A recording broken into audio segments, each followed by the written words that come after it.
Hello, good morning વિદ્યાર્થી મિત્રો. ધોરણ 7 વિષય સામાજિક વિજ્ઞાન, પાઠ 6 ભક્તિયુગ, ધાર્મિક સમુદાયો અને વિચારકો. ભક્તિયુગ એટલે વિદ્યાર્થી મિત્રો આપણે જે મધ્યયુગમાં જે કબીર જેવા સંત થઈ ગયા તેમના વિશે ધાર્મિક સમુદાયો એટલે કે ધર્મમાં માનનારા જે સમુદાયો હતા તે, અને વિચારકો એટલે કે ધર્મના જે વિચારકો, ધર્મના પંથે વાળનારા જે સંત કબીરો થઈ ગયા તેના વિષયક આપણે આજે માહિતી મેળવીશું. ચાલો વિદ્યાર્થી મિત્રો આપણે પાઠની શરૂઆત કરીએ. ભારતના મધ્યકાલીન સાંસ્કૃતિક ઘટનાક્રમની એક મહત્વપૂર્ણ ઘટનામાં ભક્તિ અને સૂફી ચળવળ એટલે કે આંદોલનો જે થયા હતા એનો સમાવેશ થાય છે. ભક્તિ એટલે કે ધર્મને લગતા ભક્તિ આંદોલન અને સૂફી એટલે કે હિન્દુ અને મુસ્લિમમાં સમન્વય સાંધવા માટે જે આંદોલનો થયા એ ઉપરથી ઇસ્લામ ધર્મના ઉપરથી સૂફી નામ આપવામાં આવ્યું છે. તો આવા આંદોલનોની શરૂઆત મધ્યકાલીન યુગમાં થઈ હતી. આ ચળવળનો હેતુ કોઈ રાજસત્તા સામે કે રાજકીય લાભ મેળવવા માટેનો ન હતો કે આ જે ચળવળો થઈ, આંદોલનો થયા એનો હતું કોઈ રાજસત્તા એટલે કે કોઈ આખું રાજપાટ મેળવવું કે રાજકીય બાબતોમાં ચર્ચા કરવી એવો નહોતો, પરંતુ તેનું મુખ્ય પ્રયોજન એટલે કે એનું કાર્ય શું હતું કે જે અજ્ઞાન હોય એને જ્ઞાન તરફ વાળવા, મિથ્યાચારો હોય, દુઃખી હોય એને સુખ તરફ વાળવા અને યાતનાઓથી પીડિત, દુઃખોથી પીડિત હોય એવા લોકોને સાદો, સરળ અને ધર્મયુક્ત માર્ગ બતાવવાનો હતો. સંતોએ પોતાના જીવનમાં ચરિતાર્થ એટલે કે જે તપશ્ચર્યા કરેલી છે અને એ દ્વારા એને ઉપદેશો આપ્યા છે જનતાને, સામાન્ય જનતાને. તેથી તેનો ઊંડો પ્રભાવ આ ભારત દેશમાં જે અલગ અલગ જ્ઞાતિઓ વસવાટ કરે છે એના ઉપર પડ્યો છે અને ભારત દેશમાં ઘણી સંસ્કૃતિ જોવા મળે છે અને આ ઘણી સંસ્કૃતિમાં ઐક્ય જોવા મળે છે. હવે ત્યારબાદ આપણે ધર્મનો ઉદ્ભવ અને વિકાસ ક્યારે થયો તે જોઈએ. ભારતના ઇતિહાસમાં ભક્તિ અને સૂફી આંદોલનનો ઉદ્ભવ અને વિકાસ થયો. તેના કારણે ધર્મમાં ઊંચ નીચના ભેદભાવ, માન્યતાઓ, અંધશ્રદ્ધાઓ અને વિવિધ ધર્મની વાડાબંધીની અવગણના કરીને ભક્તિ માર્ગના દ્વાર બધા માટે ખોલી નાખ્યા. કે પહેલાના સમયમાં શું હતું કે ધર્મમાં બધા ઉચ્ચ નીચના ભેદભાવ જોવા મળતા. કેટલીક જ્ઞાતિને ઉચ્ચ પ્રભાવશાળી જ્ઞાતિઓ માનવામાં આવતી હતી અને એમની માન્યતા કે રીતિ રિવાજો દ્વારા એ અલગ પડતા હોય છે અને ઘણી અંધશ્રદ્ધાઓ, ભૂત પિશાચમાં પણ માનવામાં આવતું અને વિવિધ ધર્મની વાડાબંધીઓ કે બધાના ધર્મ સર્વશ્રેષ્ઠ કે પોતાનો ધર્મ હોય તો એના પ્રત્યે લાગણી અનુભવે છે અને બીજાના ધર્મ પ્રત્યે નહીં. પણ એવું નહીં, આ બધાને ભક્તિ માર્ગના દ્વાર ખોલીને એને સમજાવવામાં, એને ઉપદેશ આપવામાં આવ્યો. ભક્તિ અને સૂફી આંદોલનને હિન્દુ મુસ્લિમ સાંસ્કૃતિક સમન્વયને જન્મ આપ્યો અને એક નવા જ યુગની શરૂઆત કરી. મોટાભાગના સંતો સગુણવાદી હતા કે એના ગુણ સારા ગુણવાન. તેઓ ઐક્યના હિમાયતી હતા કે બધી સંસ્કૃતિ જે ભારત દેશમાં વસે છે એના રીતિ રિવાજો, એની માન્યતાઓ, એમાં જે ભેદભાવ જોવા મળે છે, અંધશ્રદ્ધાઓ જોવા મળે છે, તેમને શું કર્યું? ભક્તિ માર્ગે વાળ્યા અને ઇસ્લામ અને હિન્દુનો સમન્વય કર્યો. એટલે કે બધા તેઓ શું રાખતા? ઐક્યની હિમાયત, એકતાની હિમાયત કરતા. આ તમામ સંતો અને ફકીરો ધર્મ અને સંપ્રદાયની એકતામાં માનતા હતા. સામાજિક સમાનતાના પક્ષકાર પણ હતા કે કેમ શેમાં માનતા? કે બધા સર્વને સમાન માનતા. તેમના મતે ઈશ્વર કેવો છે? નિર્ગુણ છે, નિરાકાર છે અને અવર્ણનીય એટલે કે એનું કોઈ વર્ણન ન થઈ શકે એવો છે. મૂર્તિ પૂજા અને ક્રિયાકાંડ. મૂર્તિ પૂજા આપણે જોઈએ વિદ્યાર્થી મિત્રો કે મૂર્તિ પૂજા એટલે કે આપણે મૂર્તિની પૂજા કરીએ છીએ. ક્રિયાકાંડ એટલે કે યજ્ઞોમાં માનીએ છીએ, પણ તેઓ તેના વિરોધી હતા. તેમણે લોકોને સાદી ભાષામાં જ ઉપદેશ આપ્યો હતો. સાદી ભાષા એટલે કે આમ જનતા, જે સામાન્ય જનતા, સામાન્ય માણસ હોય એ સમજી શકે એની ભાષા એટલે કે સાદી ભાષામાં જ ઉપદેશ આપ્યો હતો. લોકો સમજી શકે તેવી ભાષામાં તેને સાહિત્યોની પણ રચના કરી હતી અને પદોની પણ રચના કરી હતી. લોકોની બોલાતી ભાષામાં જ રચાયેલા એટલે કે આપણે જે બોલાતી હોય તળપદી ભાષા, ગુજરાતી ભાષા કે હિન્દી ભાષા, બાર ગાવે બોલી બદલાય, એટલે કે સૌની બોલી અલગ હોય. એ બોલાતી ભાષામાં જેને સાહિત્યોની રચના અને પદોની રચના કરી અને સરળ વાણીએ સમાજમાં એક્યવાદ એને પ્રસરાવ્યો. એક્યવાદ એટલે કે એક સમાન રીતે બધા સંપીને રહે. તેઓ કહેતા હતા કે બધા ધર્મનો સાર શું હોય છે? એક જ હોય છે, કે બધા ઈશ્વર પણ શું છે? એક જ છે. તો બધા ધર્મનો સાર, અંતે સાર જે છે એ પણ એક જ મળે છે. ઈશ્વર એક જ છે અને તે બધે જ વસેલો છે. બધા ધર્મનો એક જ માર્ગ છે અને એ ઈશ્વર સાથે અનુરાગ, એ જ માર્ગ છે. હવે આપણે મુખ્ય સંતો અને તેમની જે વિચારધારા કે સંતોના વિચારો શું હતા એ વિષય જોઈએ.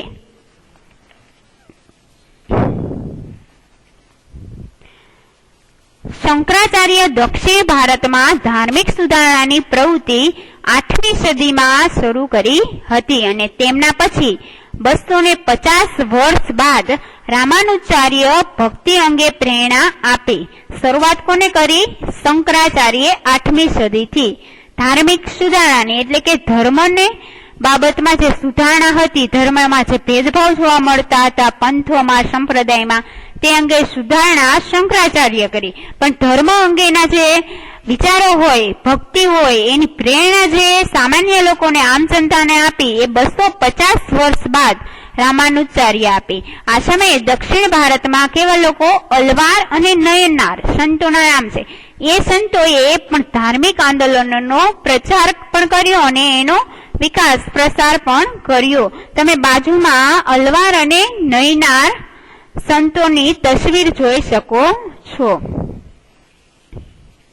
ભક્તિ માર્ગના અનુયાયીઓએ એકેશ્વરવાદ માનતા, એકેશ્વરવાદમાં તેઓ માનતા હતા કે બધે ઈશ્વર શું છે?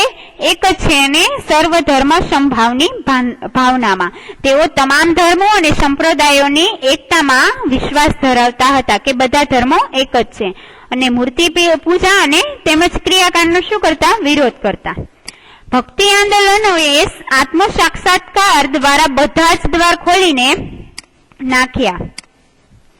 ભક્તિ માર્ગના સંતો અને ચિંતકોએ, ચિંતકો એટલે કે એના જે વિચારકો હોય તે આમ જનતા એટલે કે સામાન્ય લોકોને ભાષામાં, પોતાની જ ભાષામાં ઉપદેશ આપ્યો જેથી કરીને તે સમજી શકે.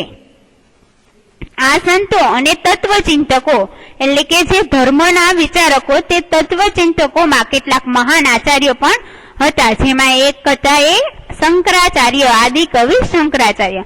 શંકરાચાર્ય હિન્દી ધર્મના પક્ષારકોમાંથી એક હતા અને શંકરાચાર્ય પછી આશરે 250 વર્ષ બાદ દક્ષિણના જે રામાનુજાચાર્ય છે એ ધર્મોની પ્રેરણા આપી. આથી દક્ષિણના રામાનુજાચાર્ય થયા કહેવાય.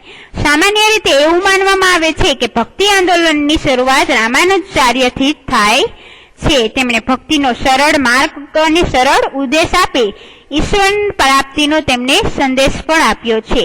આપણે આદિ શંકરાચાર્યની તસવીર અહીં બાજુમાં જોઈ શકીએ છીએ અને આ છે રામાનુજાચાર્ય છે, જે પહેલા આદિ શંકરાચાર્ય થઈ ગયા અને ત્યારબાદ રામાનુજાચાર્ય થઈ ગયા. હવે શંકરાચાર્યનો જન્મ, એમનું જન્મ સ્થળ છે કાલડી અને એના પિતાનું નામ છે શિવગુરુ અને શંકરાચાર્યની માતાનું નામ છે અંબાબાઈ, જેને આયંબા પણ કહેતા હતા. રામાનુજાચાર્ય છે એનું જન્મ સ્થળ છે પેરુમલતુર અને પિતા છે કેશવ અને માતા છે કાંતિમતી. બંગાળ રાજ્ય છે, બંગાળમાં જયદેવ અને ચૈતન્ય મહાપ્રભુ જેવા મહાન સંતો પણ થઈ ગયા. ચૈતન્ય મહાપ્રભુએ કૃષ્ણ ભક્તિના ગીતો રચીને બંગાળ રાજ્યમાં હરિબોલનો મંત્ર પણ ગુંજતો કર્યો હતો. કે જે આ જે બંગાળ રાજ્ય છે એમાં ચૈતન્ય મહાપ્રભુ એ શું કર્યું? કૃષ્ણ ભક્તિમાં, એ કેમાં માનતા હતા? તો કૃષ્ણ ભક્તિમાં. તો એના કૃષ્ણ ભક્તિના ગીતોની રચના પણ કરી અને આખા બંગાળ રાજ્યોમાં હરિબોલનો મંત્ર આપ્યો અને મંત્ર ગુંજતો કર્યો. ઉત્તર ભારતમાં રામાનંદ જેવા મહાન સંતએ ભક્તિ આંદોલનના શ્રી ગણેશ કર્યા, એટલે કે એની ભક્તિ આંદોલનનું શરૂઆત કરી. એકેશ્વર પરંપરામાં કબીર સૌથી મહત્વપૂર્ણ સંત હતા અને તેઓ વ્યવસાયે વણકર હતા, જેમને બીજક તેમનો શું છે, મહત્વનો કવિતા સંગ્રહ છે. શીખોના પવિત્ર ગ્રંથ ગુરુ ગ્રંથ સાહિબા તેમની મુખ્ય કવિતા પણ છે, એમાં સમાવિષ્ટ છે. જેમાં તો બીજક તેમનો કવિતા સંગ્રહ છે, એમાં ગુરુ ગ્રંથ સાહિબા નામની કવિતા સમાવિષ્ટ છે. ત્યારબાદ જે કબીરના રૈદાસ છે એ તેમના શું હતા, કબીરના ગુરુ ભાઈ કહેવાતા હતા. તે પણ કબીરની જેમ શું હતા, ગૃહસ્થી હતા અને નિર્ગુણ શાખાના હતા. હવે કબીરનો આપણે એક દુહો સમજીએ કે સાધુ એસા ચાહીએ કે સાધુ એવો હોવો જોઈએ જેસા શુભ શુભાય, એટલે કે જેમ સુપડું અનાજને રાખીને કચરો દૂર કરે છે અને સાર સારકો ગહી રહે થોથા દે ઉડાય, કે સારા વિચારો છે સમાવીને રાખીને ખરાબ વિચારો ફેંકી દેવા જોઈએ, ખરાબ વિચારો દૂર કરવા જોઈએ. ગુરુ નાનક શીખ ધર્મના સ્થાપક હતા. તેઓ નિર્ગુણ શાખાના સંત કહેવાય છે. ગુરુ નાનક, કબીર, ત્યારબાદ આપણે જોયા રૈદાસ, એ બધા છે નિર્ગુણ શાખાના સંત ગણાય છે. એમના શિષ્યો શું કહેવાતા, શીખ કહેવાતા હતા. આ જે કબીરનો ગ્રંથ છે ગુરુ ગ્રંથ સાહિબા, જે તેમનો પવિત્ર શું છે, ધર્મ ગ્રંથ છે. ઉત્તર ભારત અને રાજસ્થાન રાજ્યના જે તુલસીદાસ, સુરદાસ અને મીરાબાઈ જે વૈષ્ણવ ભક્તિ આંદોલનના મહત્વપૂર્ણ સંતો છે, તે શેમાં માનતા, કૃષ્ણમાં અને વૈષ્ણવ સંપ્રદાયથી તેઓ સંકળાયેલા હતા. તુલસીદાસ યુવાનીમાં તેઓ સાધુ બન્યા હતા. તેમણે રામચરિત માનસની પણ રચના કરી હતી અને વિનય પત્રિકા જેવા એમાં લોકપ્રિય ગ્રંથોની રચના કરી હતી. તુલસીદાસનો ગ્રંથ જે રામચરિત માનસ આજે પણ એટલો જ લોકપ્રિય છે. ગુજરાતમાં ભક્તિ રસથી પ્રજાને તરબોળ કરવામાં 15મી સદી થઈ ગયેલા સંત જે નરસિંહ મહેતા છે એનો ફાળો ઘણો અનન્ય એટલે કે ઘણો મહત્વનો છે. નરસિંહ મહેતાનો સમયગાળો ઈસવીસન 1412 થી ઈસવીસન 1480 એનું મૃત્યુ થયું. ગુજરાતી ભાષાના આ આદિકવિ ગણાય છે અને મૂળ જે એનું છે ગામ એ તળાજામાં આવેલું ભાવનગર જિલ્લા, ગામ તળાજા છે અને ભાવનગર જિલ્લામાં આવેલું છે. આપણે અહીં બાજુમાં ગુરુ નાનક તથા સંત તુલસીદાસ અને નરસિંહ મહેતા જે આ આદિકવિઓ છે એની તસવીરો આપણે અહીં જોઈ શકીએ છીએ કે ગુરુ નાનક, તુલસીદાસ અને નરસિંહ મહેતા. જે નરસિંહ મહેતા છે એ તળાજા ગામમાં ભાવનગર જિલ્લા પછી જુનાગઢ આવી વસે છે અને તેમના જ્ઞાન અને ભક્તિપૂર્ણ જે એને પદો રચ્યા છે, પદોની રચના દ્વારા અને પ્રભાતિયા દ્વારા તેઓ લોકો અને જન સમાજમાં તેમના જે પદો અને પ્રભાતિયાની ઊંડી અસર પડે છે.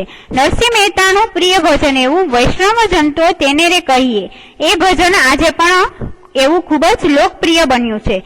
તેઓ સંસારી હોવા છતાં સંસારના રંગોથી પર હતા, કે તેમને ઘર વસાવેલું હતું, એનો સંસાર વસેલો હતો, છતાં પણ તેઓ સંસારથી દૂર હતા, પર હતા.